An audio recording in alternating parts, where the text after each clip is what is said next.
This and That with Me and You is a podcast where we discuss some pretty dark and disturbing things. I talk about true crimes and cults and a lot of death. And I talk about the creepier stuff like paranormal, supernatural, and cryptids. Viewer discretion is advised while listening to us. Warning. All right, let's get into this. Episode 19. Wow, episode 19? Yeah. Okay. Got any updates for anybody this week? Well, I do have one thing. Philip McLean. Okay. Isn't that the guy from last week? Yes. So he was the one that him and his brother were clubbing a cassowary? Cassowary, yeah. Okay, so I found an article that had basically said, it's where I found the newspaper article for the pictures Okay. when I was looking for that. Basically, it said that, well, they were clubbing it with actual baseballs. So, Baseball bats? yes, that's Okay. what I meant, with actual bats, yeah. Okay. And two, that the cassowary attacked their dog. Oh. And that's why they were clubbing it, to like save the dog. But I mean, that is not a confirmed, at least I haven't confirmed it to be true. Gotcha. But that could be why. Okay. Alrighty. So that is one update I have. Speaking of updating from other episodes, I was misquoted, actually, in Marie Laveau. Oh. She was not in Supernatural. It's assumed she was. Because it was like, somewhere in the first season, they were talking about hunting a queen in New Orleans. So it was assumed they were talking about. Yeah. So I was wrong. So I knew it, because I didn't remember that. I mean, I've only seen I think I stopped watching it like season 11. So I'm behind a couple seasons in the end there, right? Because there's like 15. 15? Yeah, so I'm like 4 years behind. Yeah, I've watched all of them. I haven't multiple caught times. Up. I haven't caught up. So, what most people would do with The Walking Dead is they'd watch every season before the new season would release. And That's what I was doing. Yeah, I did that all the way through. I was doing that until I think I had Annie is when I stopped watching. Okay. For no reason, because I was definitely addicted to it. I think life just got busy. Yeah. I mean, I remember. I don't know. I have a weird show anxiety thing, and I will drop shows without finishing them sometimes. I stopped watching, is it Enchanted? The fairy tale story show that's on the WB. I got no idea. I can't remember what it's called, but I used to watch that. I watched the first 3 seasons of it and then got bored of it. I didn't finish iZombie, except by force at work. One of my residents watches it, so I kind of got the gist of the end of it. I'm not a zombie person, so I didn't really care for that in the first place. I thought it was kind of cute. The premise was kind of cute in the beginning, but it lost me. I didn't watch finish The Walking Dead. I only watched the first season. I was forced to watch that, so. What else didn't I finish? Oh, Vampire Diaries. I don't even know if it's still on. I lost track somewhere in the middle. Yeah. The storyline lost me and I lost interest. I think I watched the first 3, maybe 4 seasons. So now that we've talked about sitcom, what other updates do you have? I don't. Oh, we finished a bunch of wedding stuff. Literally right before we recorded this. Yep. Started recording this. Yep, we're DIYing our wedding, and we are done with the decorations except for the arch that we're getting married under. Mm-hmm. Yep, we're gonna basically put it up, make sure that we have everything we need to put it up, and make sure it's the way we want it, and then put it at the wedding, and then put it away. Yeah. So, haven't worked on the basement because it's too overwhelming right now. Yeah, just too much going on. How about Annie, she had another week of school. How'd that go? She has not said anything about school Oh. to me. Nothing. She doesn't really talk to me about school. When we do talk, she just asks a lot of questions about a lot of deep shit.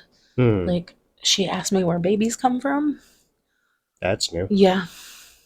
I told her that her daddy gave me a piece of his heart, and I took out a piece of mine and we put it in my belly. Is that because you feel like she's too young to know where babies come from, Yeah, or I don't think she's ready to have sex explained to her. okay? And I felt like if I just said that we had sex, then she would want to know what that was. Yeah, So the next question would be, well, what's that? yeah. Yeah. We've She's we've 4. crossed a few of those lines before, and we're Yeah. like, oh boy, this is gonna be weird.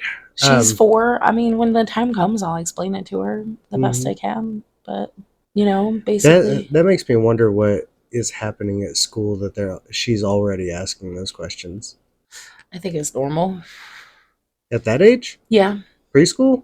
Yeah, especially because she had a sibling and she saw me be pregnant, and Yeah, she's I kind guess of that's had true. questions about it all along, and I've kind of avoided it because I didn't know what to say, but I came up with something on the fly.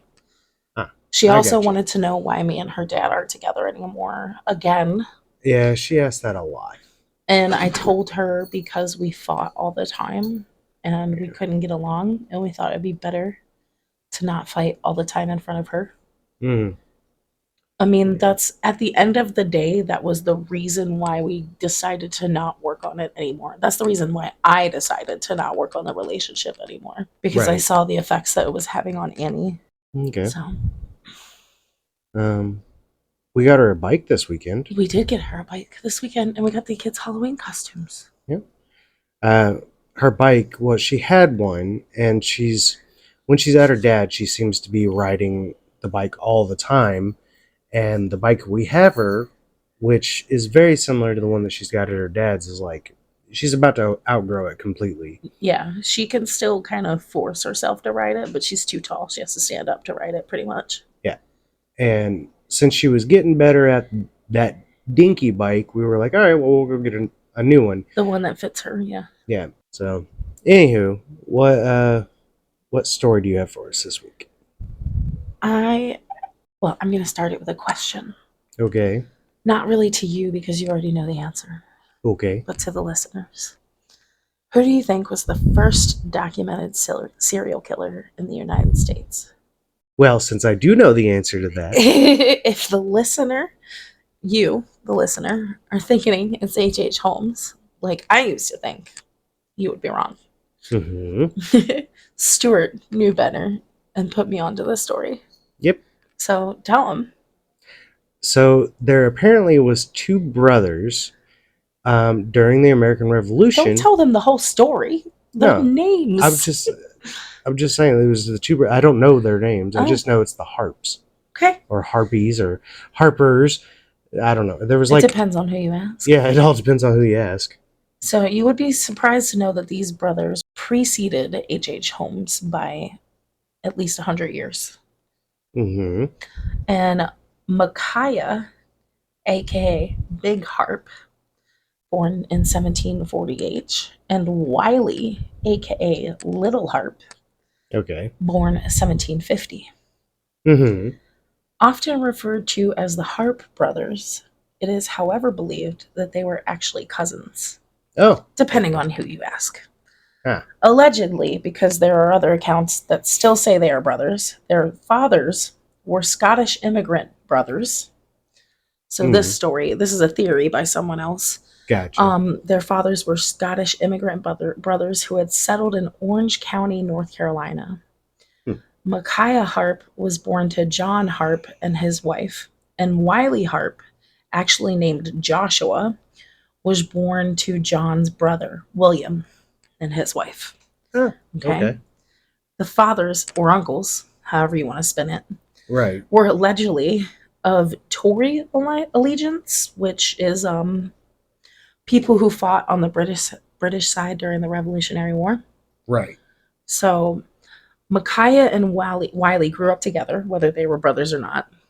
And at some point during their childhood, they decided that if they weren't really brothers, that they were. Okay? Okay. And they took on the nicknames Big and Little Harp, as Wiley was much smaller than Micaiah. He Oh, was okay. shorter, and Micaiah was more muscly too. Is it Micah? It's Micajah, and Oh, it was pronounced to me as Micaiah. okay. Okay. Because I went to school with a kid that was spelled similar, but it was Micah. So I was just curious. In 1775, the boys decided to head to Virginia to become slave overseers, Okay. like basically work in the slave trade. Yeah. So, however, the plan was interrupted by the American Revolution. Yeah. War tends to war tends to screw up plans. The boys decided to side with the British. So, I mean, their fathers were known to be British, so Right. siding with the British anyway. Yeah. So, but their motivation for enlisting did not seem to be due to patriotism. It was more like they were motivated by the freedom to commit acts of violence on other human beings. Uh-huh. Along with other like minded irregulars, they joined a Tory militia that enjoyed burning down farms, raping women, and pillaging the American patriots. All right. So the Off to a gang wonderful start. so the gang kidnapped 3 girls and attempted to kidnap a fourth. That was rescued by Captain James Woods, which is something to remember. Little Harp was shot and wounded during this interaction by the captain. Okay. In 1780, the Harps joined the regular British troops and fought in several battles along the North and South Carolina borders. Gotcha. Following the British defeat in Yorktown in 1781, the Harps left North Carolina, dispersed with their Native American allies, the Chickamauga Cherokees. Chickamauga? Got me on that one. To the Tennessee villages west of the Appalachian Mountains. Mm. So during their time with the Chickamauga Cherokees, they kidnapped Maria Davidson. Then later on, they decided to take revenge on Captain James Wood by Right. kidnapping his daughter Susan. Uh-oh. And these ladies would become their kidnapped wives. Okay. So during the 20-day trip to the Cherokee Chickamauga town of Nickjack, located southwest of modern-day Chattanooga, the Harps managed to find time to kill Moses Doss, somebody that was on the trip with them, an ally of theirs. Big Harp apparently found a problem with Doss's over concern for the women's well-being. Uh, So that's all I really found about his death. So okay. they also joined the Cherokees on many raids on patriot towns, some of them being backed by the British Army. Hmm. Even after the war, in between raids and war party efforts, they lived among the Chickamauga Cherokee people in the village of Nickajack for about 12 to 13 years, Okay. them and their wives. During this time, twice each of the captain women became pregnant, and twice each of the Harps murdered their children, allegedly. Jesus. Yes. In 1794, the Harps and their women relocated. The Harps brothers had kept contact with some of the white settlers in town, and they found out the night before that the main Chickamauga Cherokee village in Nickajack was going to be raided by American settlers. I just thought, say that 5 times fast. The main Chickamauga Cherokee village in Nickajack. Sure. Anyway, it was going to be raided by American settlers, so they left the night before the town was destroyed by the raid. Mm-hmm. You know what? What goes around comes around, I guess. Right. Yeah. So the whereabouts of the Harps were unknown between the summer of 1795 and spring of 1797. So for 2 years. Yeah. But by spring of 1797, they were living in a cabin on Beavers Creek near Knoxville. So on June 1st, 1797, Wiley Harp married Sarah Rice, which was recorded in the Knox County records. Uh-huh. Sometime after that, in 1797, is when the Harps brothers really go off the rails, as Okay. if the raping and pillaging wasn't enough. Right. The Harps confessed to killing of a confirmed 39 people, but the estimated combined total, including unknown victims, may number more than 50. Oh, gosh. What follows are the accounts of a few murders that the two committed. Well, here's a quick question for you then. Since that time was just a bunch of people just killing people for the hell of it, what makes them a serial killer versus just another American not wanting to be American? Or I think the American wanting to be American? brutality of the killings, we're going to get there. Oh, okay. So in 1797, the Harps were living near Knoxville, Tennessee, and they were driven from the town after being charged with stealing hogs and horses. Right, yeah, They that's a were big thing. also accused of murdering a man named Johnson, whose body was found in a river covered in urine and ripped open with the chest cavity filled and weighted down with stones. Damn. This became a regular corpse disposal method and signature characteristic of the Harps' serial killings. Ah. Okay. So from Knoxville, they fled north into Kentucky, and they entered the state in the Wilderness Road near Cumberland Gap, where Hmm. they are believed to have murdered a peddler named Peyton, taking his horse and some of his goods. I'm sorry, all the last few names that you've mentioned off, all I can think is Alan Jackson right now. In December, they murdered two travelers from Maryland. Okay, That's all I know about that. I'm assuming that these are associated because of their the way they disposed of bodies, gotcha, but I'm not really. It's kind of hard to get a lot of information about this kind of stuff. gotcha. Next, a man named John Langford, who was traveling from Virginia to Kentucky, turned up dead, and a local innkeeper pointed authorities to the Harps as the culprits. Hmm.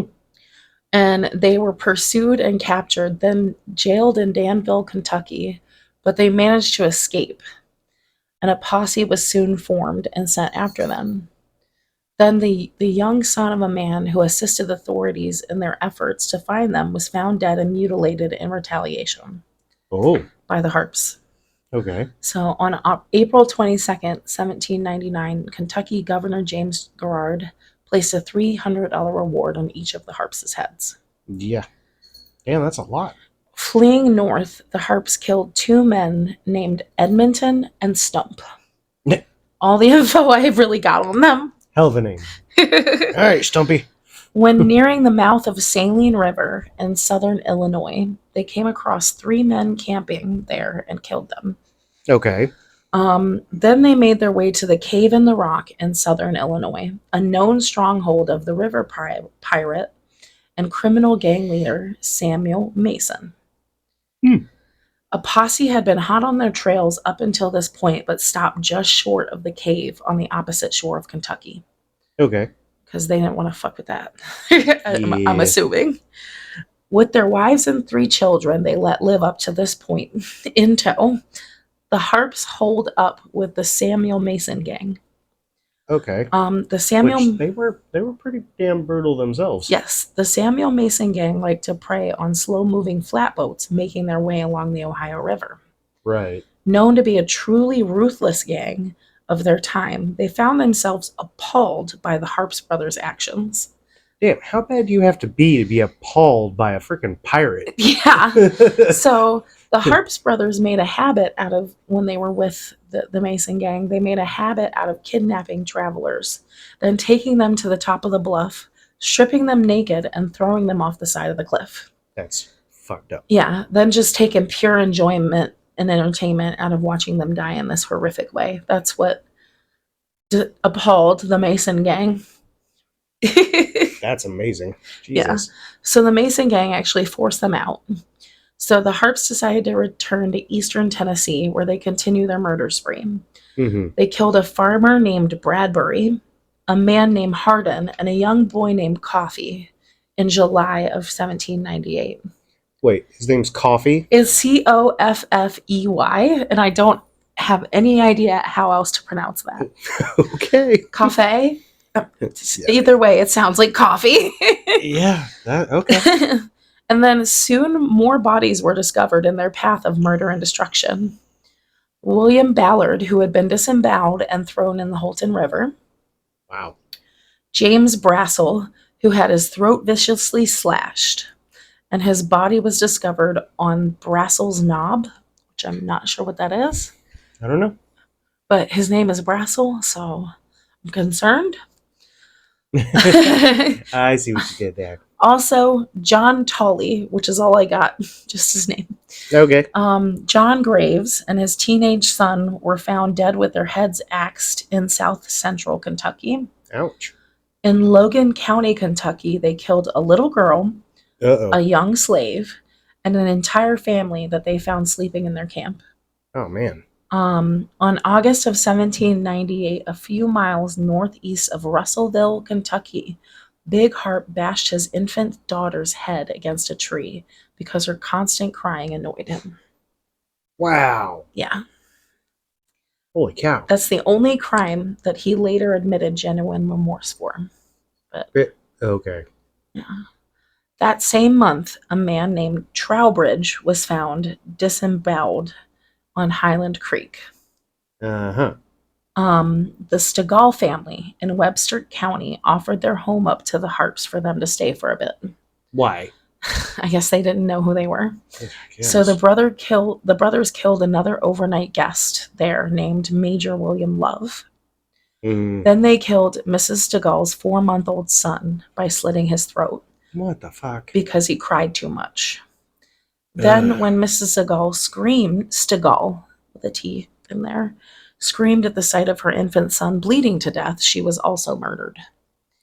Holy crap. Another posse was formed in July of 1799, organized by John Leeper and including the avenging husband, Mr. Moses Stegall. And the Harpes fled west to avoid them. This John Leeper guy, he was apparently like his brother or cousin or something, was a victim of theirs in one of the raids. His name was Josh. When I went to go back to reference it, couldn't find it. Okay. But I remembered that. I gotcha. So while the brothers were preparing to kill another settler named George Smith, the posse finally tracked them down on August 24th, 1799. Wow. The posse called for the Harpes to surrender, but they attempted to flee. And Big Harpe was shot in the leg and back by Leeper, who soon caught up with Big Harpe and pulled him from his horse, subduing the outlaw with a tomahawk in a scuffle. Damn. Yeah. As he lay dying, Big Harpe confessed to 20 murders. Wow. When he was done, while Harpe was still conscious, Moses Stegall slowly cut off the outlaw's head. Brutal, but probably... He killed his 4-month-old baby. I know. And wife. 2 wrongs don't make a right. You know damn well if somebody slit Eli's throat and then mine, you would have done the same fucking thing. Oh no, I would have done worse. Okay. So later, the head was spiked on a pole. Some accounts claim a tree at a crossroads near the Moses Stegall cabin. Still a crossroads. Yeah. This is still known as Harpe's Head or Harpe's Head Road along a modern-day highway in Webster County, Kentucky. Is that where that comes from? Yep. Holy crap. I know exactly where that's at. Little Harpe successfully escaped the posse. Oh? And rejoined the Mason gang pirates at Cave in the Rock. Uh-huh. Yeah. Why would you let him back? 4 years later, Little Harpe may have been captured, allegedly, along with the rest of the Mason gang, but went unrecognized because he was using the alias of John Seton or John Sutton. It's just the difference is an E or a U. The difference in time is the fact that you could just call yourself something else and get by with it. So both Harpe and Samuel Mason, the gang leader, escaped, but Mason was shot. Okay. Afterwards, Little Harpe and another gang member, Peter Alston, who went by the name James May, tried to claim the reward for Samuel Mason. Uh-huh. Although it is unclear whether Mason had died from the wounds sustained during the escape or whether Harpe had killed him. Right. Either way, they presented his actual head for reward. Well. And they were immediately recognized as outlaws themselves and arrested. Dumbasses. The two soon escaped, but were just as quickly recaptured, tried, and sentenced to hang. Wow. All right. In January of 1804, Wiley, Little Harpe, and Peter Alston were executed by hanging. Their heads were cut off and placed high on stakes along the Natchez Trace as a warning to other outlaws. Can I just say there's a lot of cutting off heads in this thing? What the hell is going on? So the Harpe women, according to John Musgrave, who had the theory about where the Harpe brothers were from and how they were cousins, Yeah. he wrote a whole book on it. According to him, after being freed from cohabitation with the brothers, led relatively respectful and normal lives. Mm-hmm. Upon the death of Micaiah Big Harpe in Kentucky, the women were apprehended and taken to Russellville, Kentucky State Courthouse, but were later released. Okay. Sally Rice Harpe, so that's the one that seemingly willingly married Little Harpe, Okay. went back to Knoxville, Tennessee to live in her father's house for a time. In 1820, Sally Rice, who had remarried, traveled with her husband and father to their new home in Illinois via the Cave in Rock Ferry, where she used to live with her outlaw husband. Yeah, isn't that crazy? Yeah. For a time, Susan Wood Harpe and Maria Davidson, so they were both kidnapped around the same time and were both their wives before the other one married Susan. Yeah. They lived in Russellville, where they had been taken to court for a while. Mm-hmm. And then Susan Wood remarried later and died in Tennessee. Okay. And her daughter ended up in Texas. I'm assuming that her daughter is like one of the Harpe children that survived, but I'm not 100% clear on that. Gotcha. On September 27th, 1803, Maria Davidson, now going by Betsy Roberts, married John Huffstutler. Say that to him. And they lived as tenants on Colonel Butler's plantation. Oh, okay. Then they moved to Hamilton County, Illinois in 1828, and they had many children, and the couple eventually died in 1860. So, all right. That is what I have. Well, I guess it is really old. I honestly expected there to be more since like it was a serial killer thing, but Let me go back here. I thought descendants. Okay. After the atrocities committed by the Harpes, many members bearing the family name changed their name in some way to hide the heritage of their infamous ancestors. I would. The Harpes may have disguised their Tory past from their patriot neighbors by changing their original name of Harper, which was a common loyalist name in Revolutionary War era North Carolina. Some went by Harpe, merely removing the final E in Harpe, Harpe, but leaving the pronunciation the same. Others changed the name significantly. Wyatt Earp is a famous example, said, though unconfirmed, to have been a member of the Harpe family. That would make sense in a way. There are still descendants of the family today, including those who have changed their surname back to the original spelling. Wow. All right. That's what there is for descendants. To think Wyatt Earp would be a descendant is just mind-boggling.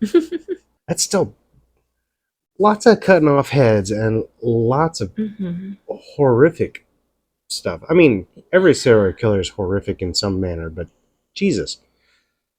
Like, this was even more ruthless. There's a ghost story attached to this. Did you want to hear that really quick? Sure, why not? We go into your story. Mm-hmm. So, Big Harpe and the Witch Dance. With the violence surrounding the vicious Harpes, it comes as no surprise that there is a ghostly legend attached to the notorious Micaiah Big Harpe. In addition to terrorizing the states of Kentucky, Tennessee, and Illinois, the Harpes were often known to have traveled along the Natchez Trace through Mississippi. Between Tupelo and Houston, Mississippi, there is a place called Witch Dance, steeped in mystery for centuries. It was not only the home of the mound builders of Mississippi, but was also said to have been used by a coven of witches who would gather there for nighttime ceremonies. Ooh. Lore has it that wherever the witches' feet touched the ground during their dances, the grass would wither and die, never to grow again. Okay, I've heard that lore on many things. At some point prior to his death, Big Harp was traveling along the Natchez Trace with an Indian guide who showed him the bare spots in the ground and told him the legend of the witch dance. Okay. Big Harp only scoffed at this and began to leap from spot to spot, daring the witches to come out and fight him. It's Of, kind of dumb. of course, nothing happened, at least not then. Yeah. Eventually, Big Harp made his way back to Kentucky, where he was tracked down by the posse in August of 1799. Hmm. After he was decapitated and his head placed in the tree or the post, whatever you want to believe, the skull was said to have been removed by a witch, ground into powder, and used as a potion to heal a relative. Word soon got around, and when travelers retold the story along the trace, they would swear they could hear cackling laughter coming from the nearby bushes and trees. And it's believed to be Big Harp. Ooh. Yeah. Interesting. We're going to be in New Orleans. Maybe we can stop by Mississippi on our way home. We're not going that far into Mississippi, but we are going right through Tennessee, though. Knoxville and Chattanooga. Nice. We're going right through it. That's on our way down. So I got most of the information off of this from murderpedia.org. I've heard that's a really good source. It was a wealth of information about them from several different sources. I also was on, legendsofamerica.com, where I got some of the information, but it seems like they got it from Murderpedia or they just used the same sources. Gotcha. Because it was pretty much the same, just a few things, like the timeline wasn't the same on some things. Yeah. Well, I will say that like some of the podcasts I've listened to that do have like the true crime side to it, a lot of them are like Murderpedia is like the Wikipedia of true crime. And that's where you get really good information because they just source everything from other sources and put it in one spot. I mean, it was really good, and I'm intrigued because there was more to it than I thought there was. Yeah. You liked it? Yeah, I did. I love Revolutionary War stuff. Yeah. And Civil War stuff, all that stuff. I'm a daughter of the American Revolution and the Civil War. Both on the right side. The winning side. Yeah. I was still laughing about the fact that you hadn't even heard about it. And both World Wars. Mm-hmm. The only war that I don't have family involved in is Vietnam and the Cold War. I do not believe I have any family that was in the Iraq War. I know for a fact that nobody went to Vietnam because my dad was, on my dad's side, he was the only person eligible and he was married with children by the time Vietnam started. And which Iraq War? Any of them. So from Desert Storm forward? Yeah. Well, I guess that makes sense because Desert Storm was the 90s. Yeah, well, my dad had all daughters, so... Yeah. And none of us were interested in being in the military. My dad was the only family member on his side of the family that I am aware of that would have been eligible to go to Vietnam. Right. And he was already married with 2 kids, which made him ineligible for draft, and he would have never enlisted on his own. Well, yeah. And then on my mom, she had 3 brothers, all of which had children and were married and had no interest in enlisting. Right. So... You know, actually, I don't think we were in my family. Anybody from my family was between Desert Storm and Enduring Freedom because there was another war and there just was kind of like a sweep under the table. Yeah. Because you had family in the Cold War? I'm betting on it because Grandpa Mac was Navy and his grandpa was Navy. Or my dad's grandfather. I suppose I could ask my dad because so all of his uncles were in World War II and only one of them died in the war. Mm-hmm. The other 2 came back and his aunt was a nurse in World War II and she came back. So they could have been in the Cold War. I just don't know how much a gap there was there. Cold War was post-Vietnam. Okay. Yeah, so no. They were elderly by that point. Yeah. Because it goes World War II, Vietnam, then the Cold Vietnam, War. Cold Okay. War, Desert Storm, Korean War. So Korean War falls in there somewhere. Yeah, sorry. And then there's Desert Storm, Iraqi Freedom. No, because we had the War on Terrorism, which is why I got my GWAT. But that was all post 9/11, which they're Well, yeah, all you were in middle school in 9/11, so yeah, but they're all the same war. Like everything that's from why I was Desert Storm. calling it the Iraqi War. That's all I was calling because it's pretty much all the same war that has Yeah, gone on for since the because 90s, since the because even 80s. yeah, well, Desert Storm was still fighting Saddam Hussein, which was I don't want to get into that whole 9/11 conspiracy theory, but he no, is supposedly who was responsible for 9/11, right. correct? He was pre-Taliban. Yeah.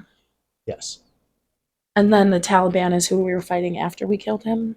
Yep. And now we're Now it's against what are the other ones called? They well, bombed we went to France. ISIS, and then we went Yeah, to ISIS. They bombed France. something else. I don't know. Yeah. We've been on a enduring freedom. So basically, we won the war on terrorism, quote unquote. Now we're just maintaining because what essentially I happened thought that was we had, we still have troops in the Middle East. yeah, oh yeah, I not a thought they lot, were okay. I not a thought they were lot. putting We're a just kibosh on that. no, they didn't pull out everyone like they claimed. No, there is still either some elite group or some just maintaining a status quo. Okay. That's all it is. So anyway, let's get past. Well, I was gonna say let's get past military, but You're about to talk military. no, not really. But you're gonna find something really interesting. My dad's gonna, if he ever listens to this episode, he's gonna be like, "What the fuck, Cassie? You can't even get your war straight. You know we love American history." Yeah, that's why I was like feeling bad because it was like War of 1812. There was a French and Indian War, and I don't know which ones fit Yeah, I where. don't remember, but I know that the Indians kept fighting on the British side after the war. Yeah, yeah. Because I think the French and Indian War wound up basically starting when Native Canada Americans. Native marked our war Americans. down. I apologize Hey, for the you time know I said what? no. It's disrespectful. As though I feel as though to But there me, are people that still call themselves Indians. I know I Okay, still feel so it's disrespectful in my opinion, and the only reason I said it is because it is the way it was written in the article. Because hmm. I did have a script for myself, but I went off script back into the article to read some of that, and reading out loud, I'm not very good at changing the words. Well, the issue I have with the term Native American is that's not exactly proper either. They're just indigenous. Yeah, So indigenous is the proper term. Yeah. yeah. So anyway, how How about about I bring up indigenous people? We say yeah. that. How about I start working on mine? Yeah. Okay. Quick facts. Do you know whose birthday is September 25th? No. Christopher Reeves. Mm. Do you know anything whatsoever about Christopher Reeves? Yeah, he was Superman, Mm-hmm. the original. Yeah. Well, not quite the original, but Oh, he was one of the more enduring and famous. one of Yes. the most famous Supermen. And he Right. became a paraplegic. I don't remember exactly the reasons why, Okay. but he was in a wheelchair. I know that. Yes, you are correct. Okay. I was actually going to do my whole segment here on the Superman conspiracies because of my Your love for enthusiasm. Smallville? No, my enthusiasm about Christopher Reeves. Because I like Christopher Reeves for more than just the fact that he's Superman. Yeah. Because a lot of people would consider him the real life Superman. Yes. Because once he was injured on a horse riding accident, he broke his neck, Hmm. became paralyzed from the neck down. Post recovery ish, he becomes a complete environmentalist and human resources activist and a lobbyist for spinal injury research and stem cell research. And this is where I think Nice. you'll enjoy this part. He also is was a very strong pusher for the better insurance, free insurance for everyone clause. Hell yeah. I'm down for that. So I was Sounds like a really humanitarian to me, man. pretty much, and like you said, I'm a fan of Smallville. He's on Smallville, and they make a whole dedication to him and stuff on the episode. And I really like how he and like influenced people with the Superman, because even one of the movies is completely altered from the comics, because in the comics it's full atomic war is or atomic bombs are great, with that's what makes America great, blah blah blah. He uses Superman's influence to say atomic bombs are horrible. And they We cause need to just mass disarm. destruction. Yeah. Yes. He's like, we need to disarm. And in one point he even tells Lex Luthor the only reason that you survived having an atomic bomb in your pocket basically is because I stood here and protected you. And but he goes on to explain, like in the Superman movies, is that like everything atomic affects Earth in some form or another, Right. one form or Well, another. I mean, So the whole thing about Superman is he's supposed to be this all American good guy for the American people. yeah, Just like Captain he's America. He's like that, like yeah. the alternate for Well, Marvel. Yeah. if I remember correctly, in one of the Superman movies, Christopher Reeves actually changes the line to basically tell people that, you know, we need to disarm. You're harming people. And one of the best statements he made was, he's like having a press conference or something, and he's standing up in front of the whole world, and he's like, I just wish people would view Earth like I do. You're all one Earth. We're all one people. And I was like, that is the greatest, most touching line I have heard from a superhero, you know? But the reason why I did not do Superman conspiracy is because literally with the first Google search result, I was able to debunk two of them. Because one of the theories was that once you play Superman, you play nothing else ever. Christopher Reeves played multiple roles post Superman. So I was like, well, that's debunked. I thought there used to be like a theory about like playing Superman was like cursed. Yeah, that's pretty much that. Yeah. Yeah, it's you either get harmed, which Tom Welling can attest that he hasn't been harmed, Yeah. and I think then it's just, Christopher Reeves was in a horsing accident and mhm, became a paraplegic. yeah, Yeah. I Which don't know. is, I So mean, I'm sure he probably was using safety gear, but that's part of why I'm so big on using helmets for a horse, and a bike. but we're not gonna get into that. Okay. The other one, the other theory that comes up, if you read into it, it's a conspiracy. Okay. If you fact check it, you're a dumbass. Pretty much. Because it's the LL theory. The LL. Everyone important in the Superman universe is LL. Lana Lang, Lex Luthor, Lois Lane, so on and so forth. But if you really do your research, Stan Lee says it's alliteration made shit easy to remember. Yeah. So all that being said, Stanley. Let me yeah, just say, one of my big heroes. Well, no, Stan Stanley Lee is wrote Marvel. Marvel. Well, Stanley didn't make Superman, though. No, but Stanley worked with DC at one point and worked back, and he explains that his superheroes are the same way. Alliteration makes shit easy to remember. Oh, okay. I was like, what?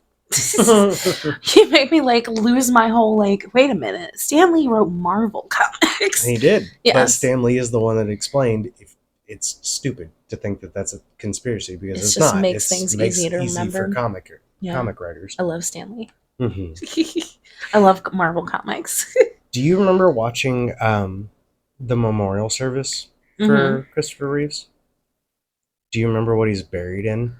Well, he's not actually buried, but his memorial coffin was. Wasn't he in the Superman suit? No. Oh. Christopher Reeves is cremated, and his wife and someone, I can't remember who exactly, I didn't write that part down, but they spread his ashes over his homeland. Mm. Superman's logo is embossed on a silk satin black coffin, and it's in silver, and it says Christopher Reeves, the world's Superman. Mm. and they lowered that coffin in a memorial to him. I can't So they put remember. a coffin in the ground without a body in it? Just It happens a lot. that just seems like a waste. It was Yeah. paid for. It just seems like wasteful because like in the end of the day, aren't the coffins like bad for the environment being in the ground? Technically. I mean, depends, because everything disintegrates, and it's made out of wood. It's gonna turn back into soil in the end of the day. Yeah, well, Yeah, but human remains don't. Because that's everything why but we still bones. find them. Everything but Yeah, bones. that's why we still find them thousands of years later. Yeah, everything but bones. Yeah, so isn't it technically bad for the environment to put human remains in the ground? No, you're feeding the worms. Oh, You're feeding the worms. I'm telling you. You are literally fertilizer. okay. That's why, if you follow Christian belief, it's ashes to ashes, dust to dust. Yeah, I just want to be cremated and just, I mean, if put me on an urn on a mantle or do Nah, you something spreading my fun. shit. We're gonna go full Viking. So. What? Oh, well, you want to be like in a boat and burnt out? Mm-hmm. Oh, that's illegal. I would have to I find know it somewhere where it is. is actually legal. Although Because there's conversation of making it legal for ceremonial purposes. that would be kind of cool. It would be. But that's what It sounds bad for the environment. I don't see why you're just putting ash into Water. water. I mean, doesn't it disintegrate? I mean, you're The just ash. literally providing soil nutrients to things that grow. Have to look into it. I Yeah, don't know. I was kind of thinking that the tree pod thing was a cool idea, where they like make you into a tree. Your ashes go you would into be like eternally a tree hugger. I know. either that or like put me in a pot plant, man, Mhm. and smoke me. Well, All how about I tell you my story now? right. And I've got a long story. Okay, get to it. You gotta cut a lot of this shit out. Gonna try to. Um, have you ever heard of the Dodleston messages? No.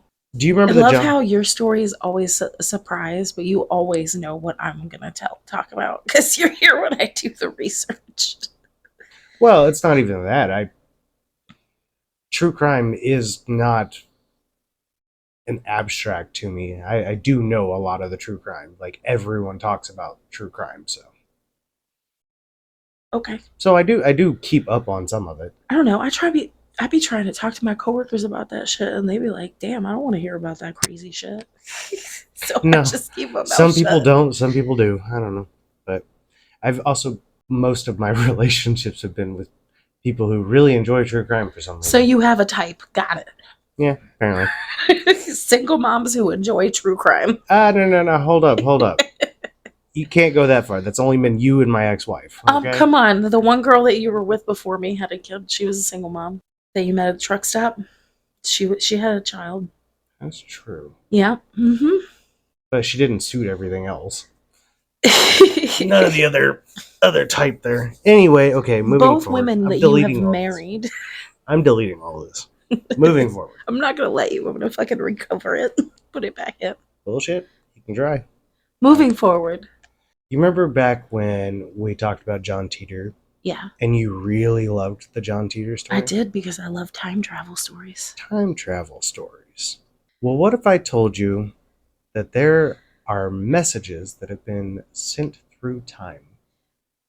I believe it. In a pretty interesting way, actually. Is that why I hear ringing?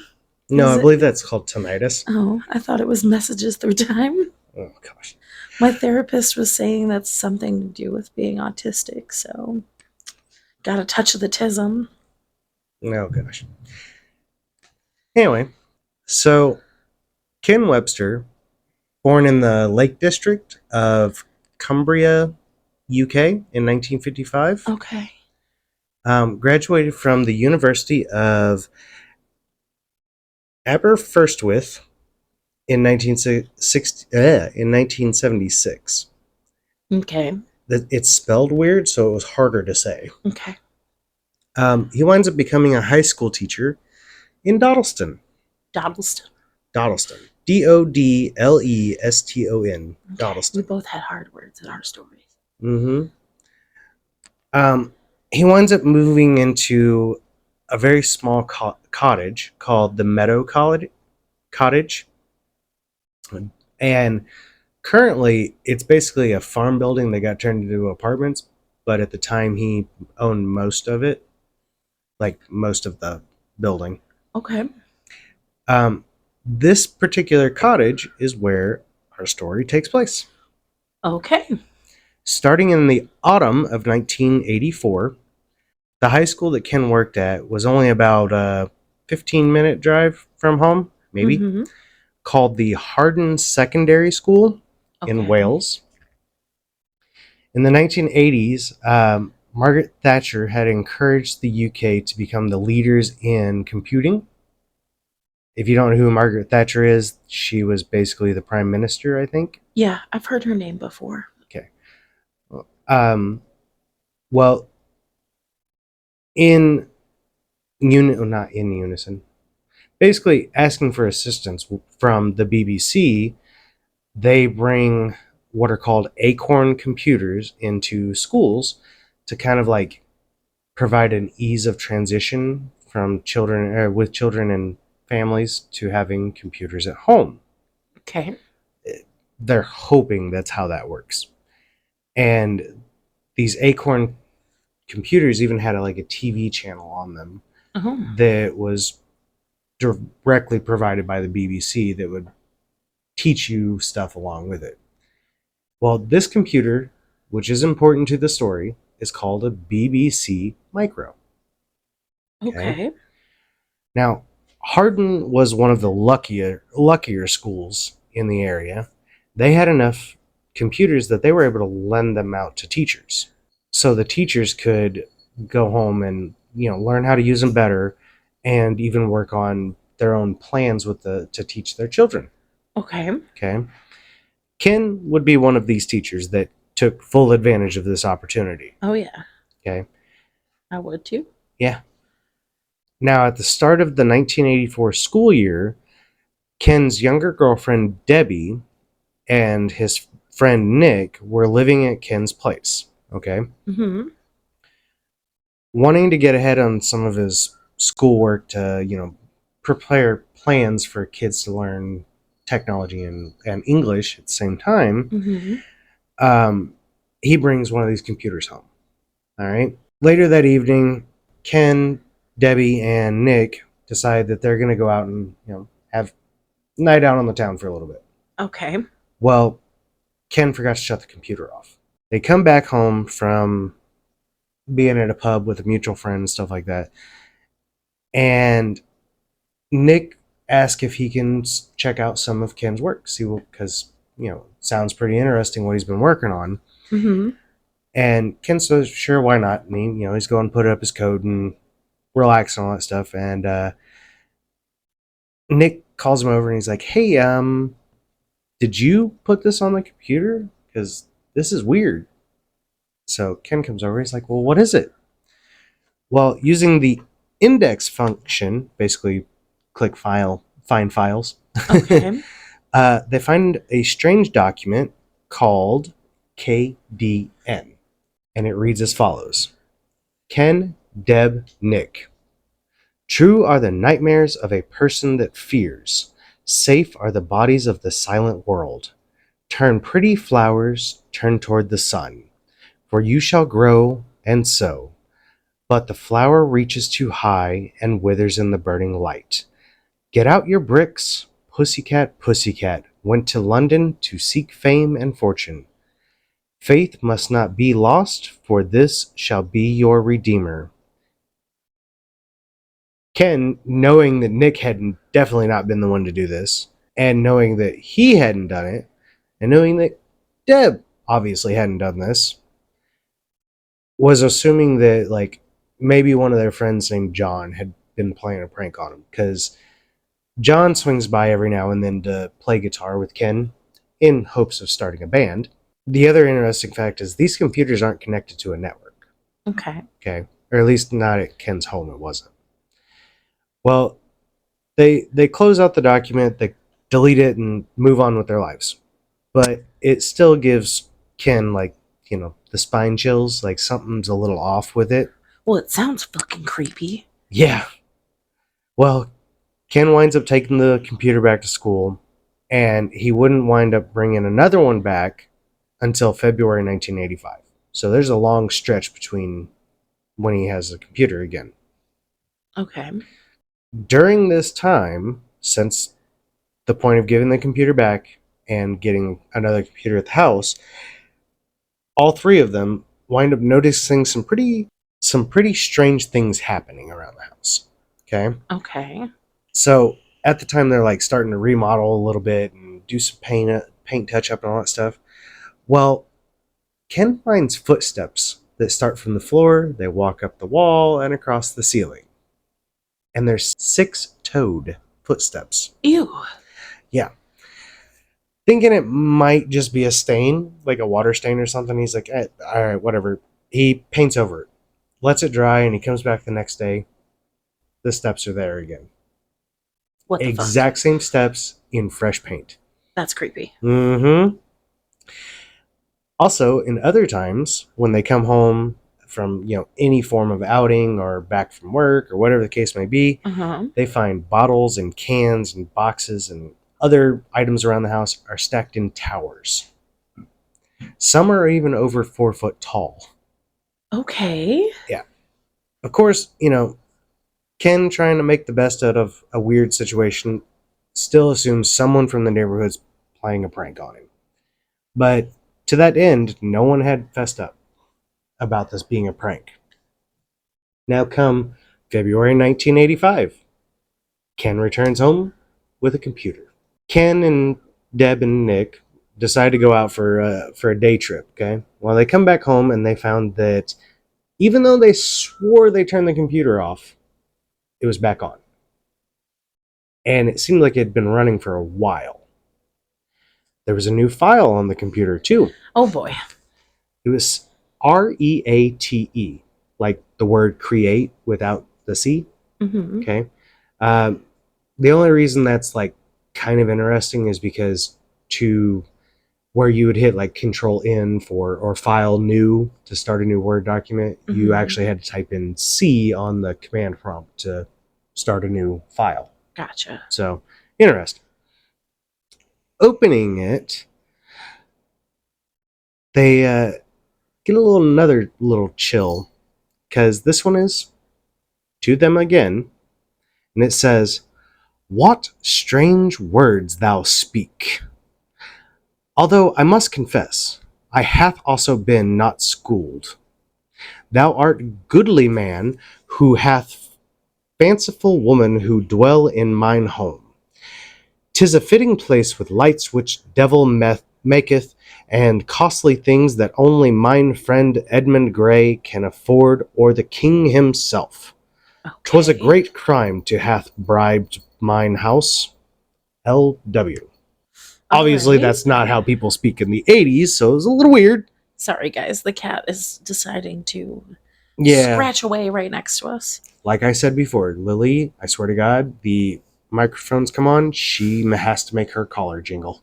She just likes to be up my butt. For a cat that likes to run away, she likes to be up. She hasn't tried to run away with me since. So, anyway, back to the story.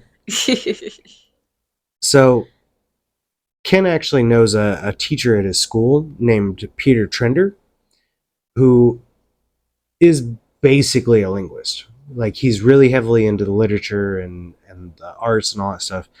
Well, he prints this document out, takes it to his friend, takes it to school, actually, and, like, shows other people. And most people are just like, okay, it's really cool, but it's just nonsense words, whatever. Not Peter. Peter finds this absolutely fascinating because he's like pretty damn positive that is Old English. Okay? Basically like Tudor times Old English. They interpret the maketh with devil lights as basically the computer. Mm-hmm. Completely intrigued by this, Peter asked if Ken could keep him informed of any other messages that come across that were written like this, because he wants to find out like exactly what time frame it would have came from and like what region. Gotcha. All right, because I guess basically there's certain words that were spoken in certain areas and certain ways that it was spoken. You could determine what year roughly and what area of the world. Gotcha. Well, several days passed, nothing new. Okay, but Ken has an idea. If he's receiving messages, maybe he can send a message. So he sat down and typed more than a few questions, like a list of them. Okay. Okay.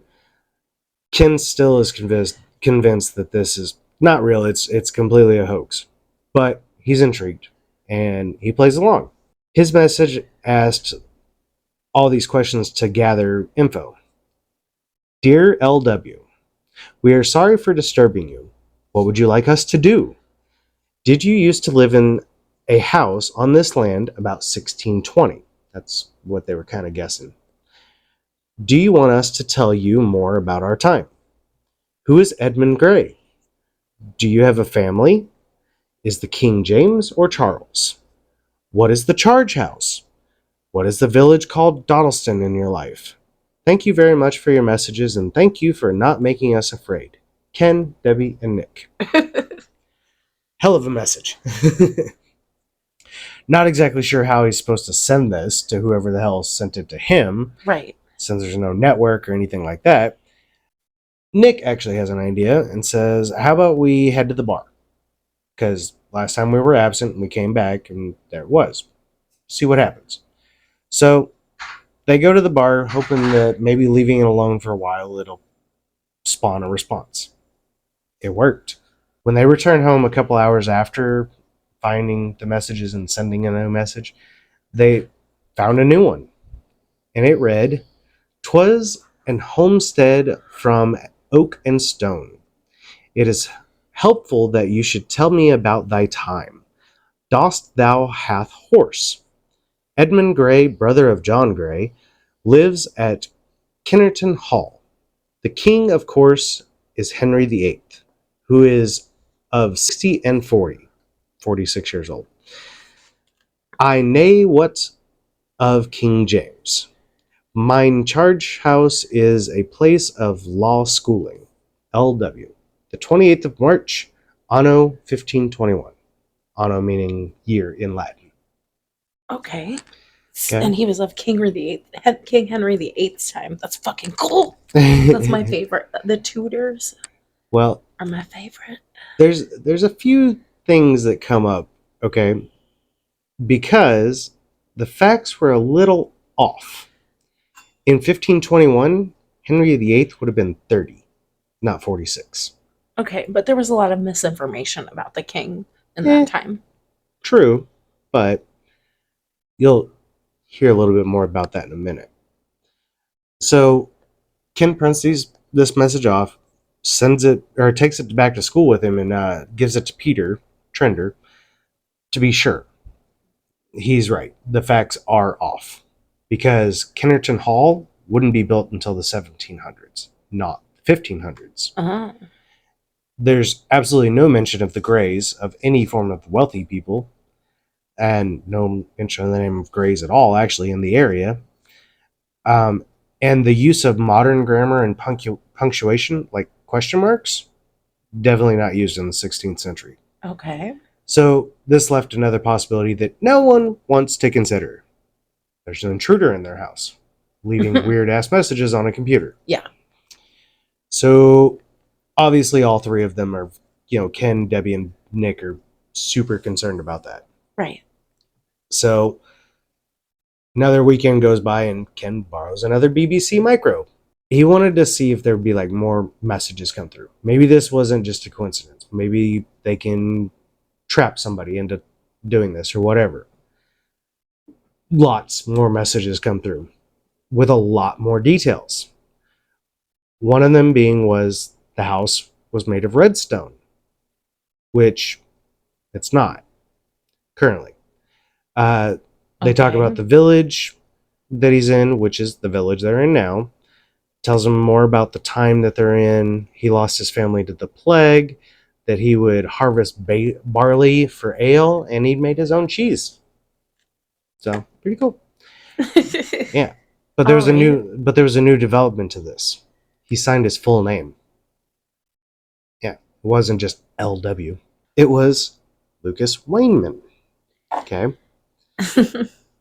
Now there was more issues with this too, because like I said, the cottage wasn't made out of redstone. But like I said, they were doing renovations on the place. They wound up uncovering like a lower level to their house that was significantly older than the top half. Okay. It's made out of red sandstone. So there's the redstone house. Okay. Yep. Now, the more recent messages had started to have like a different tone to them. Lucas felt like Ken was intruding on their home, where Ken thought that Lucas was intruding on their home. Both people think that this is an intrusion, or Right. both writers here. And Lucas was feeling like Ken had been in on some sort of hoax. He was the one causing the hoax to Lucas, whereas Lucas thinks that Ken thinks that Lucas is the hoax. Right. So they're both really wondering about this messaging thing. Now, with these messages, a lot more information is provided, which allows a lot more fact checking by Peter.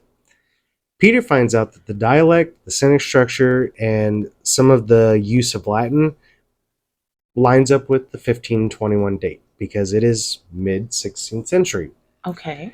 in the Cheshire area, Cheshire. which is exactly what Lucas states he's from, is the Cheshire area. As more and more of the messages come through, the historical accuracy actually improves instead of gets worse.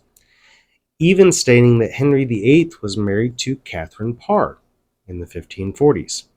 So times passed for him, but either way, Catherine Parr is an accurate lineup for what this person's writing I in. mean, I know she was married to him, so Yeah. I'm gonna go with okay. Okay. Other names and whatnot details of the area were just impossible to find. I believe Catherine was Mary's mother. We'll have to Google that later, but I believe she was the Bloody Queen Mary's mother. Hmm. I don't know. I Either didn't. that or she was Elizabeth's, who was also a queen. Yeah. I don't know. I don't have those details. I don't. I'm not a big of a fan of the royal as you are. I'm not a fan necessarily. A I would. historical fan. How about I that? like history, and the the English royal family has some fucked up history. And honestly, maybe I should do some of that from a different segment for myself, Right. because I could talk about Henry VIII Oh, I and know. then his all of his wives and his kids. Well, to point out, one of your favorite shows that you've made me watch a bunch of times is that one. Horrible histories. Yeah, which is all English history. So It's not. It's all world history. It's mainly English history because it's a show from the BBC, yeah, but they do talk about America and Egypt and China right. and the Mayans, which would be South America, right? Yeah. Anyway, Peter, he brings up the fact that yes, these names are really hard to find and like some details are hard to find and stuff like that. But not everything was great record keeping back in that time. Like rural areas where he's claiming to be from, they wouldn't have had all the details, and they wouldn't have had all the details from that we would know. Right. He would just have like the major news, like, "Hey, the king," basically. And or maybe that hall was being built. Who Maybe, knows? But Ken eventually tells Lucas that he's from 1985. Mm-hmm. This is where the story takes an even weirder turn. Okay. Because Lucas responds, "You said your time be 1985. Me thought... Me... I wrote it down literally how it was typed up, but Me thought, but it yeah, made you feel weird saying yeah, it did. it. Me thought you were also from 2109, like your friend. It kind of seems like whatever allowed Ken to converse to the past would allow them to talk to the future. Wow. Mm-hmm. So with Peter fact checking and all these responses coming extremely fast, Has he thought to ask him how the fuck he is typing to him? On what he is typing? well, it's not actually in my notes, but I do know because in one of the letters, he explains that basically a man came down from the chimney, told him don't be afraid, puts a machine in front of his face, and he noticed that if he talked to the machine, it would type what he was saying. Like the words he would say would appear on the screen. Okay. Yeah. You didn't think to put that in your notes? That's suspicious. Fuck. A man came down the Well, chimney? it's not. Santa? Hold on. No, it's not. It's not like that. It's because it had to do with 2109, which I'm getting to, Okay. but it wasn't significant enough to the story. It Okay. seems pretty significant. Santa gave him a computer that he You'll could talk to. you'll see why it's not significant if I can get through the rest of my story. All right, get through All it. right. I'm sorry, I thought we were supposed to have open discussion about We things. are, but I got to get through it. All right. Fucking Santa bringing computers to the Henry the Tudor. Think more era. ghostly. Think more ghostly Okay. and time travel-y. All right, Not finish Santa. your story. All right. So with Peter over here fact checking, and the responses coming from Lucas as fast as they are, Ken's starting to think this isn't so much a hoax anymore. Like this, something really going on. Okay. Okay. And they're Ken and Deb are both starting to think maybe we really are talking to someone 400 years in the past. I mean, this is before the Google, so True. he couldn't have just Googled that shit. No. Peter's like in a library pulling out encyclopedias. Right. And all these That's other... what the shit our parents had to do. Hey, I did it too, damn it. No, I was to the point when I had to do research for school, like we had Google and shit. Oh, no. I had Encyclopedia Britannica. I remember a traveling salesman coming to our house when we lived in Florida and sold my parents these encyclopedias that I never once used. I'm going to insist on getting a book for my mom later. I was insistent on getting it in high school. It's the book of everything. Yeah, I'm a nerd. Anyway, Lucas and Deb wind up actually asking him, like, do you know who 2109 is? Because, you thought it was a friend of ours, but we don't know who it is. Turns out Lucas doesn't know either. Okay? Okay. So Ken really thinks this over and kind of figures out what to do. Now it would seem like it's pretty dumb moment. Why not just ask? So he literally types on the computer, calling 2109. They got a response. Wow. Mm-hmm. Ken, Deb, Peter, we're sorry that we give you only two choices. One, that you have your predicament explained in such a way that you have instant understanding but cause what should not happen. Or two, try to understand that you three have a purpose that shall, in your lifetime, change the face of history. Okay. The first one didn't make sense to me at all, but okay. What? The first choice? The predicament? Yeah, didn't make sense. So basically what they're saying is we can explain to you everything that's going on, but it's going to affect the timeline or affect your future. Okay. Okay.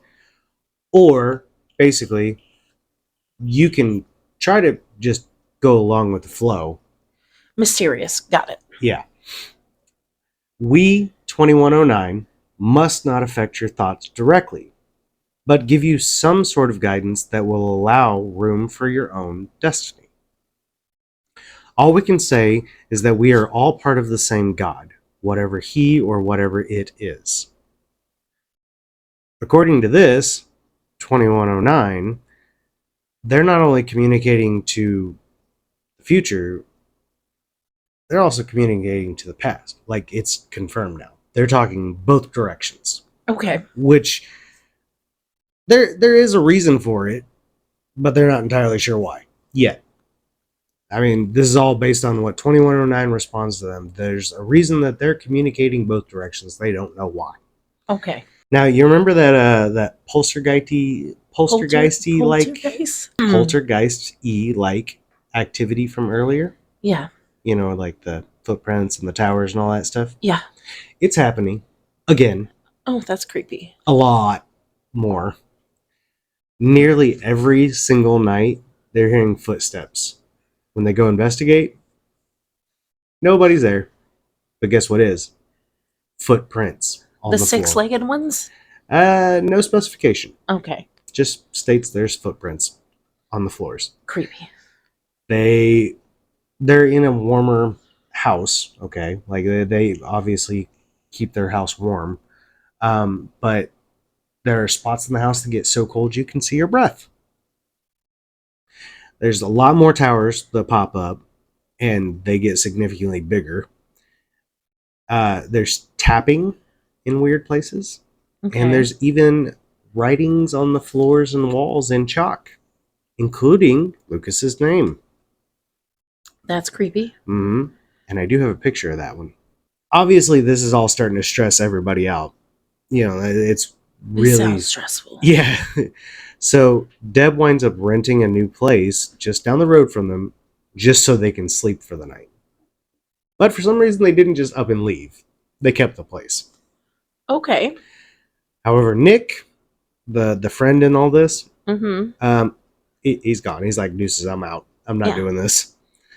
But Deb spends some significant amount of time on her own trying to figure out more about what's going on. And she actually pulls up a map of ley lines.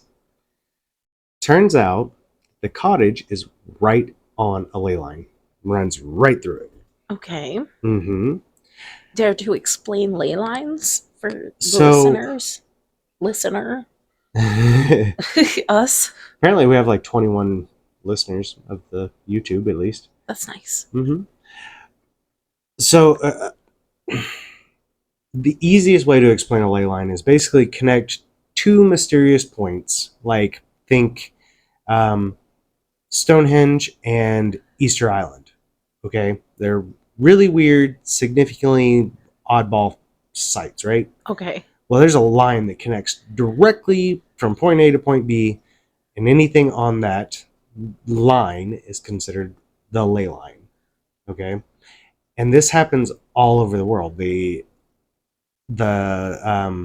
pyramids of Giza, the Mayan temple, the Aztec temples, the Nazca lines, all of it has a ley line connected in some form or fashion. Okay. So there, and if you're into any form of paganism or witchcraft of any sort, you would know what a ley line is, because it's basically magic, is the way it's been put down. Yeah. Well, after Deb figures this out, Deb has a really interesting dream. She winds up having visions of Lucas. Oh. And in fact, is actually interacting with him in the dream, like he's trying to communicate, and she's trying to communicate to him. Well, you know they say you can't see people in your dream that you've never met or seen.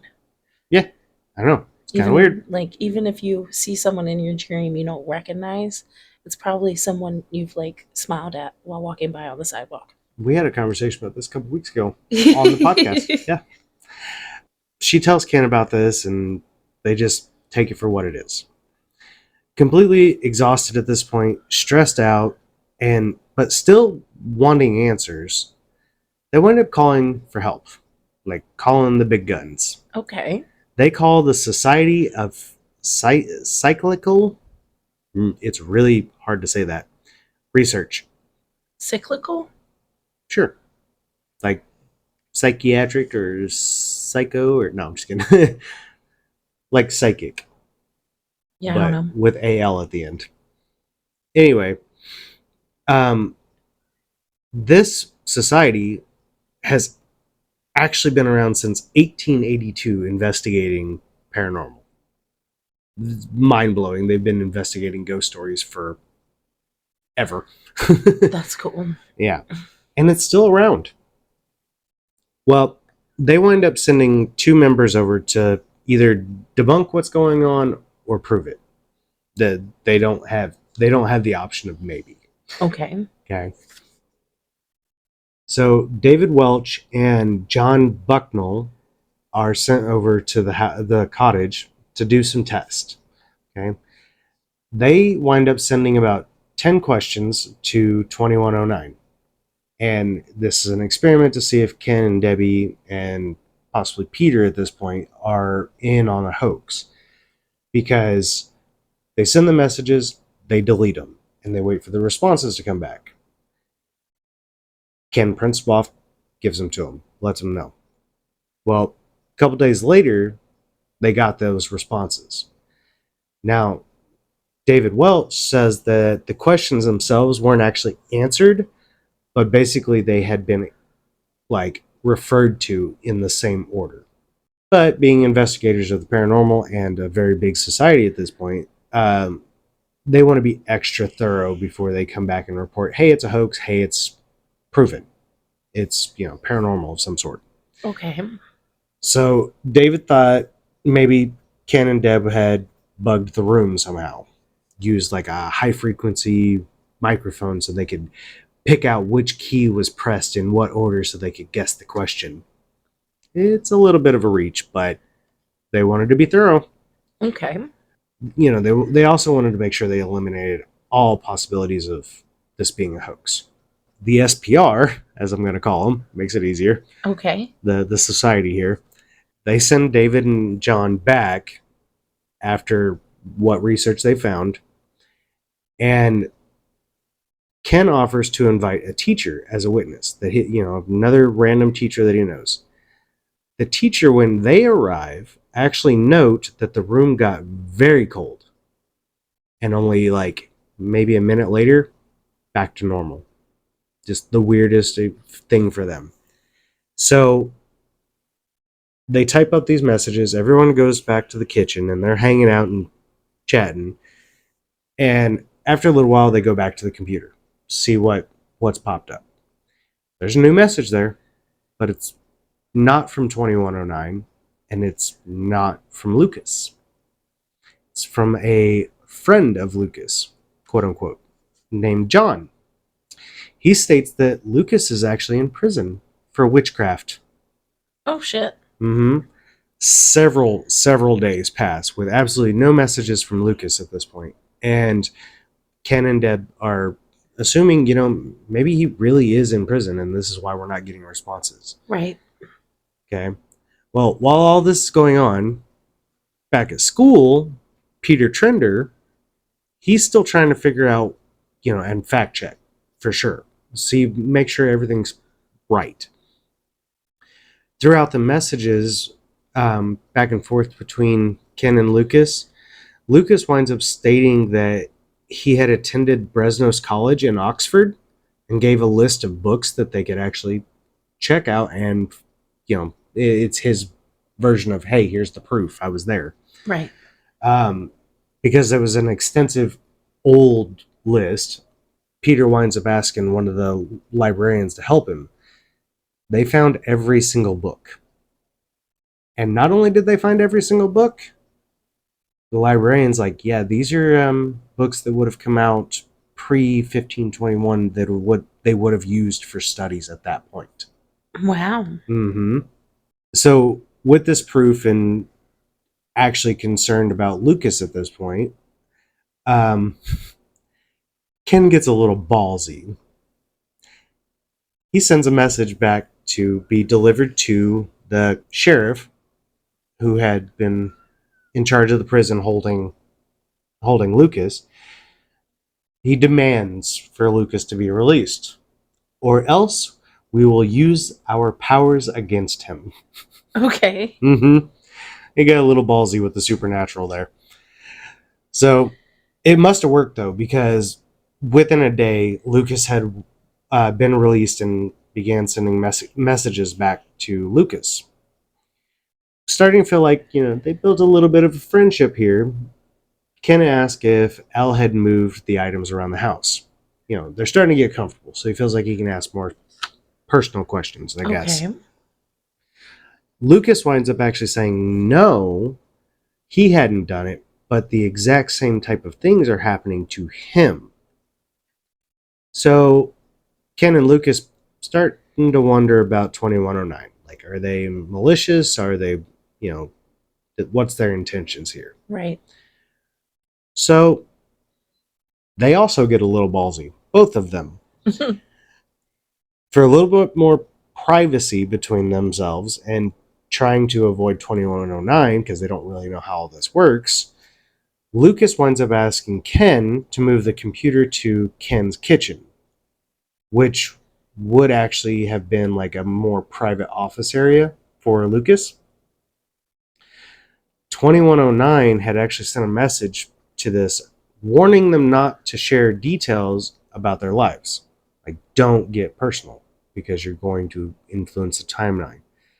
But neither of them trust 2109. So Lucas comes up with a plan.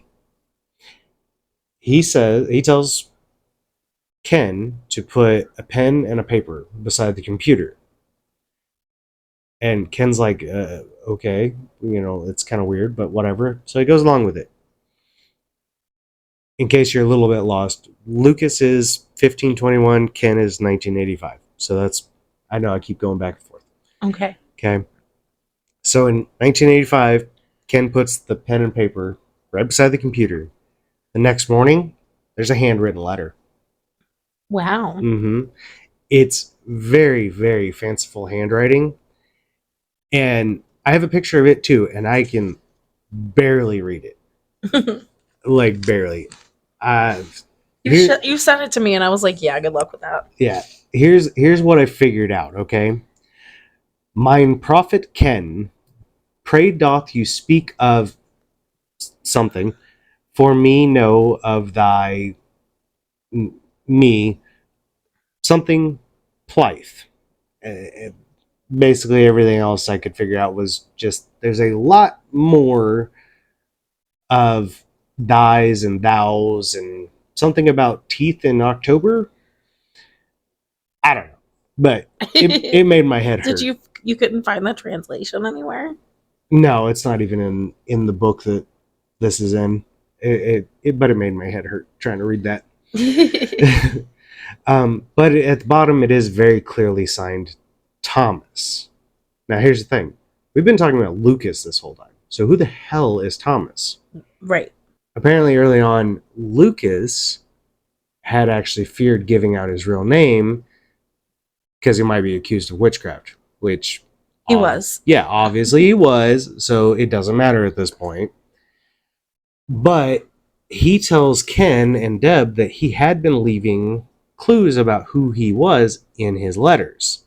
He winds up saying, quote, "You have my name in your book. It is the name of Peter's house." Okay? Peter lives in Hardin. It's spelled Hawarden, but it's pronounced Hardin. Okay? It's also the name of the school that Ken works at, right? Okay. He's a teacher at.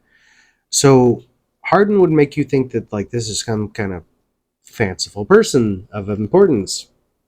Well, using this information, Peter finds out that Thomas Hardin was a man at Brennos in Oxford during the 1530s, and he is a person of clout. Okay.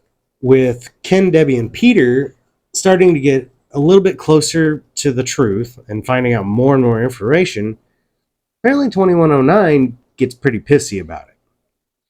Because a few days after the letter had been written, the handwritten letter appeared, they find the computer in the bathroom, and they hadn't moved it.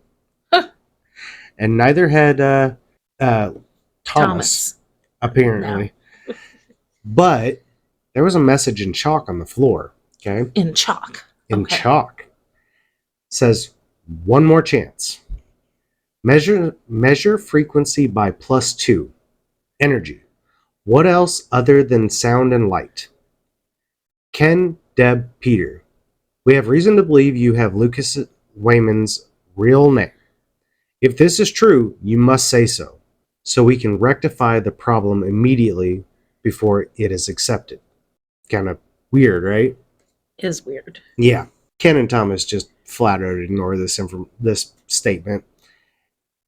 And Ken winds up learning from Thomas that 2109 had been actually tampering with the original several messages back and forth, because the minor details that didn't add up, he had sent the accurate details.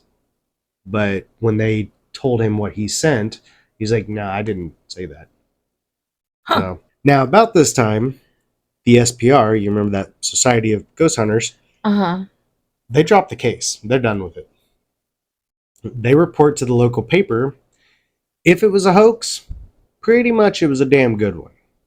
Because the best they could come up with is that they believe there might be a third party responsible, but proving it real would have been the most unique evidence of the paranormal ever recorded. However, it's not the SPR's job to point fingers. Okay. Now, speaking of the ghost hunters here, plot twist. Only a couple weeks after this quote is in the paper, Ken calls up to get the case notes because, he wants to keep track of his own information and see what they found as well, since they're done with it.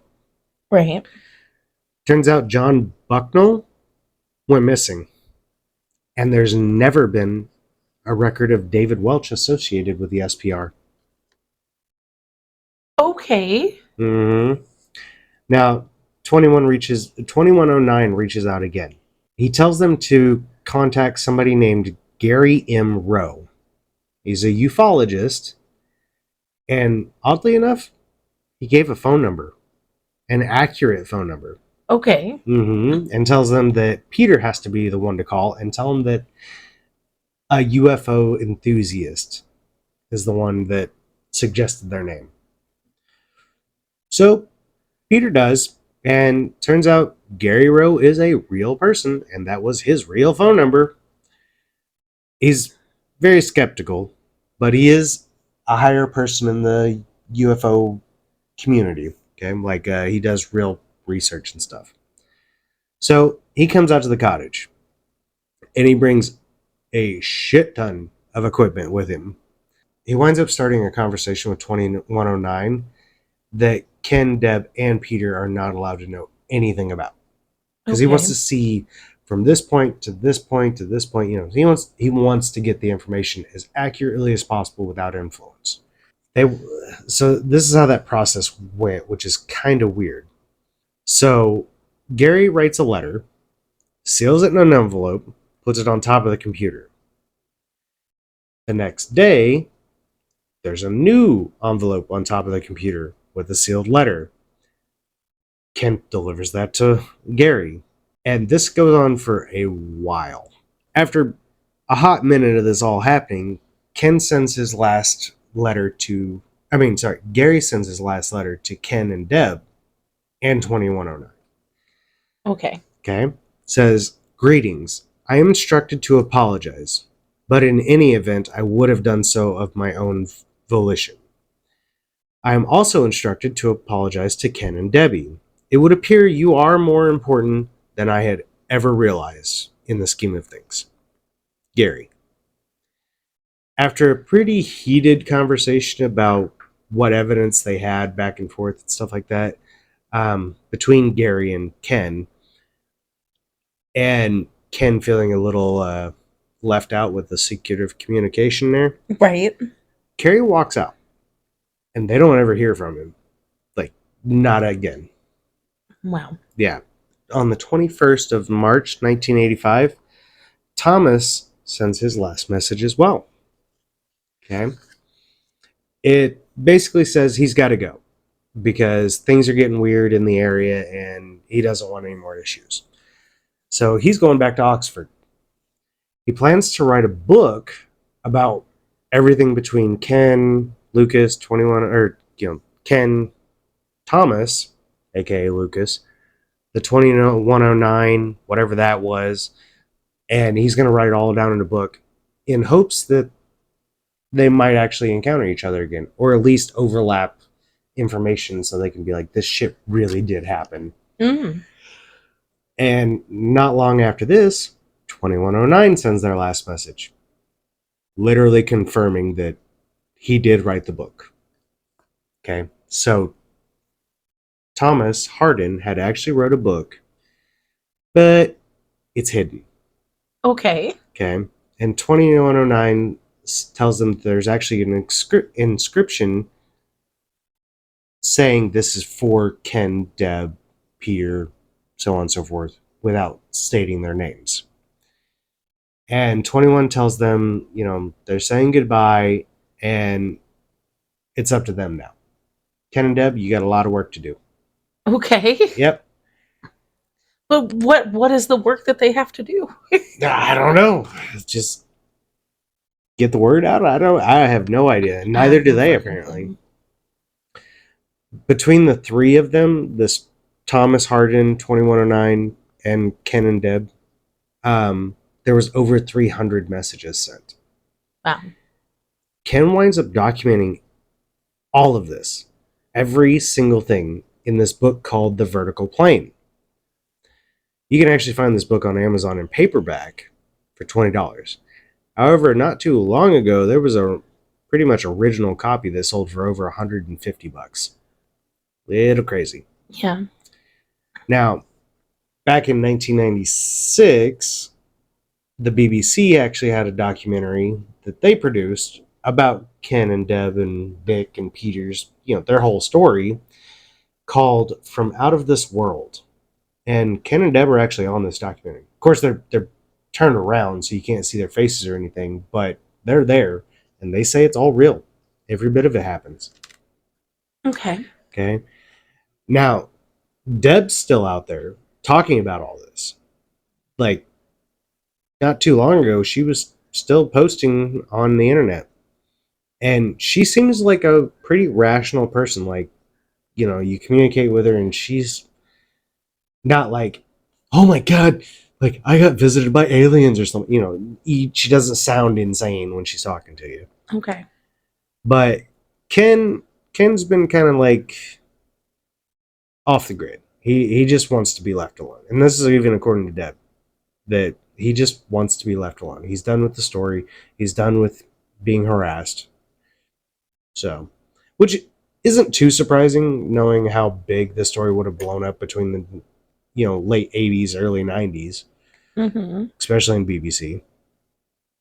But what's really surprising about this, if it is a hoax, Ken and Deb didn't take advantage of it. You know how many books they could have created over this? Well, I mean, they did write at least one. At least one. But they could have done movie deals, merch, all kinds of stuff. Such, yeah. But they didn't. Just that one book. That's all that Ken's ever produced. And he doesn't. They were in a documentary. No, that was the BBC's choice.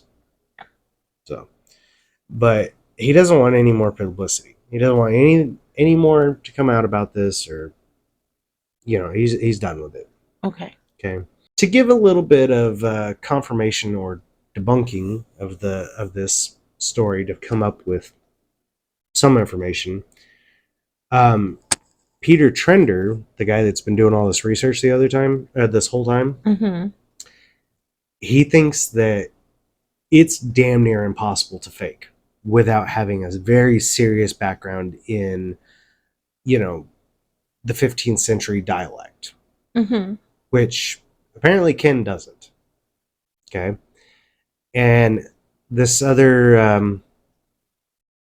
I don't know what kind of doctor she is, but she has to do with like linguists and stuff like that.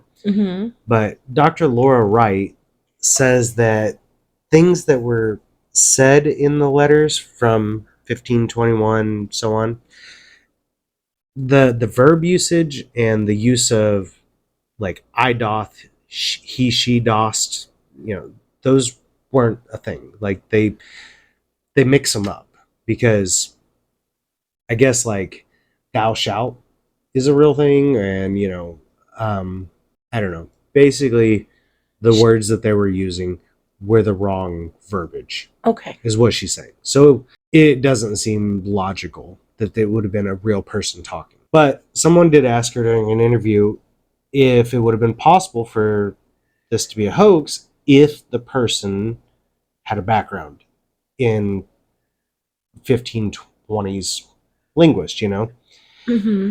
And she said, no, that would make even less sense because they would have done better. They would have made it more legit. So she's saying it's a hoax, but it's a bad one. I don't know. Now, Ken and Thomas, the letter from Thomas, they actually wound up doing a writing software or writing sample, running it through this software like they do now, with criminal writing samples. Mm-hmm. The results say it's possibly composed by the same author, but Ken points out and has a pretty damn good point. The only passages that were given were from his writing samples and Thomas's writing samples are the ones that would provide the best proof. And Ken even says that a 300 word sample is a pretty pathetic sample for a writing, to see who your writing method. Right. Like, you remember your "Don't Fuck with Cats" Mm-hmm. where she knew the space comma space thing. Right. That's kind of stuff they were looking for. So I'm not meaning like physical handwriting. Right. I had to explain that one. But an interesting point to be brought up about this being true or false is that the book itself, the Vertical Plane, was published in 1989. Mm-hmm. Okay. 2109 states that Verma's last theorem would be solved before Ken dies. Ken's still alive, and in 1995, this basically 350-year-old unsolvable equation was solved. More or less, like it gave proof of the theory. And Okay. yeah, it's super sciencey, and I know about it, and I was like, holy shit, somebody figured out how to solve it. It's really cool. Sorry. Anyway, 2109 even gives coordinates of a star that is, quote, to be important to mankind. Absolutely undiscovered in 1989. But some years later, there's a quasar that was found exactly where these coordinates were. Okay. It was important to our astronomical ventures because we learned what a quasar was and we learned what that affects in the universe. So it Okay. brought on a lot more sciencey stuff.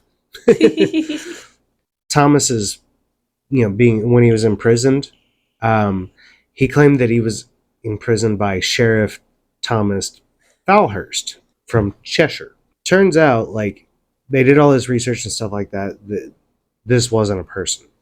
However, there was a sheriff by the name Thomas Falhurst, spelled differently, pronounced the same. He was a sheriff in 1529 in Cheshire. Okay. Yep. And Gary Rowe, if you remember him, that ufologist that that like just walked out and never talked to Ken and Deb again. Mm-hmm. 2017, he spoke out. He Oh. came to speak to the press. He believes every bit of it. Believes it was Okay. all true. And he even goes on to say something about like that some of the messages that were sent between him and 2109, it would have been impossible to know information or things that came to be. That's why he's speaking out, is because things that came to be over time were provided by 2109. And Wow. it's mind boggling. So that's my Time ghostly travel. time machine thingy. I don't know. Yeah, my letters from Dodleston. Cool. I liked it. You liked it? Yeah. Yeah. Got to do the word of the day. Yep, It's you your do. turn this time. Are you sure? Mm-hmm. Positive. fine. I did it last time. Yeah, but it's like your thing because I do fact of the day, Let's see. Fine. Let me look at here.